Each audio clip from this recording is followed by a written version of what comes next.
ನಮಸ್ಕಾರ ವಿಶಾಲಣ್ಣ. ನಮಸ್ಕಾರ ಮಂಜುನಾಥ್, ನೆಮ್ಮದಿ ವಾಸ್ತುವಿಗೆ ಸ್ವಾಗತ. ಸೊ 7ನೇ ತಾರೀಕು ಅವ್ರ ಬಗ್ಗೆ ಮಾಹಿತಿ ಕೊಡ್ತಾ ಇದ್ರಲ್ಲ, ಹೌದು, ಹಾಗೆ ನಂಗೊಂದು ಡೌಟ್ ಬಂತು. ಕೇಳಿ ಏನು ಅಂತ. ಸೊ 7ನೇ ತಾರೀಕು ಅವ್ರ ವಿಡಿಯೋದಲ್ಲಿ ದರ್ಶನ್ ತೂಗುದೀಪ್ ಅವ್ರ ಬಗ್ಗೆ ಹೇಳಿದ್ರಿ. ಹೌದು ಸೊ ಅವರು ತುಂಬಾ ಲಕ್ಕಿ ಮತ್ತೆ ಆಧ್ಯಾತ್ಮಿಕ ಇರ್ತಾರೆ ಅಂತ ಹೇಳಿದ್ರಿ. ಹೌದು. ಸೊ ಅವ್ರಿಗೆ ಯಾಕೆ ಈ ತರ ಪ್ರಾಬ್ಲಮ್ ಬಂತು? ಓಕೆ, ನೋಟ್ಬುಕ್ ಕೊಡಿ, ನಾನು ಬರೆದಿಟ್ಟಿದ್ದೀನಿ, ಹೇಳ್ತೀನಿ ಏನು ಅಂತ. ತಗೊಳ್ಳಿ. ನೋಡಿ, ಇವರು 16ನೇ ತಾರೀಕಲ್ಲಿ ಹುಟ್ಟಿದ್ದಾರೆ. ಹೌದು. 16 ಅಂದರೆ 1+6 7. ಓಕೆ. ಇವು ಆಕ್ಟಿಂಗ್ ಫೀಲ್ಡಲ್ಲಿ ಇದ್ದಾರೆ, ಅದಕ್ಕೆ ತುಂಬಾ ಚೆನ್ನಾಗಿ ಹೆಸರು ಮಾಡಿದ್ದಾರೆ. ಓಕೆ. ಟೋಟಲ್ ನಂಬರ್ ಬಂದು 6. ಹಾ. ಆದ್ರಿಂದ ಅವ್ರಿಗೆ ಲಕ್ಸುರಿ ಕೂಡ ಬಂದಿದೆ. ಓಕೆ. ಯಾರು ಆಕ್ಟಿಂಗ್ ಫೀಲ್ಡಲ್ಲಿ ಇರ್ತಾರೆ, ತುಂಬಾ ದೊಡ್ಡ ದೊಡ್ಡ ಪ್ರೊಫೆಷನ್ ಯಾರು ಚೂಸ್ ಮಾಡ್ಕೋತಾರೆ, ಅವರು 6ರಲ್ಲಿ ಹುಟ್ಟಿರಿ 7ರಲ್ಲಿ ಹುಟ್ಟಿರಿ ಯಾವುದೇ ಡೇಟಲ್ಲಿ ಹುಟ್ಟಿದ್ರು ಕೂಡ ಟೋಟಲ್ ನಂಬರ್ 6 ಟೋಟಲ್ ನಂಬರ್ 5 ಬಂದ್ರೆ ಬೇಗ ಸಕ್ಸಸ್ ಆಗ್ತಾರೆ ಅಂತ ಮೊದಲೇ ಹೇಳಿದ್ವಿ ನಾವು. ಹೌದು. ಆದ್ರಿಂದ ಇಲ್ಲಿ ನೋಡಿ, ಇವ್ರಿಗೆ 159 ರಾಜಯೋಗ ಇದೆ, ಹಾ.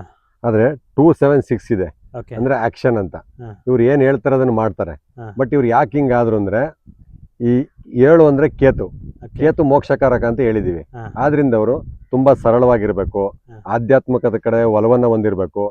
ಆದ್ರೆ ಇವ್ರು ಏನ್ ಮಾಡಿರೋ ತಪ್ಪು ಅಂದ್ರೆ, ಸ್ಮೋಕ್ ಮಾಡೋದು, ಸಿಗರೇಟ್ ಸೇದೋದು, ತುಂಬಾ ಕೋಪವಾಗಿ ಮಾತಾಡೋದು, ಈ ತರ ಎಲ್ಲ ಮಾಡೋದ್ರಿಂದ ರಾಹು ಆಕ್ಟಿವೇಟ್ ಆದ. ಆದ್ರಿಂದ ಅವರು ತುಂಬಾ ಸಮಸ್ಯೆಗೆ ಸಿಗಾಕೊಂಡ್ರು. ಓಕೆ ಅಣ್ಣ, ಥ್ಯಾಂಕ್ ಯು. ವೆಲ್ಕಮ್.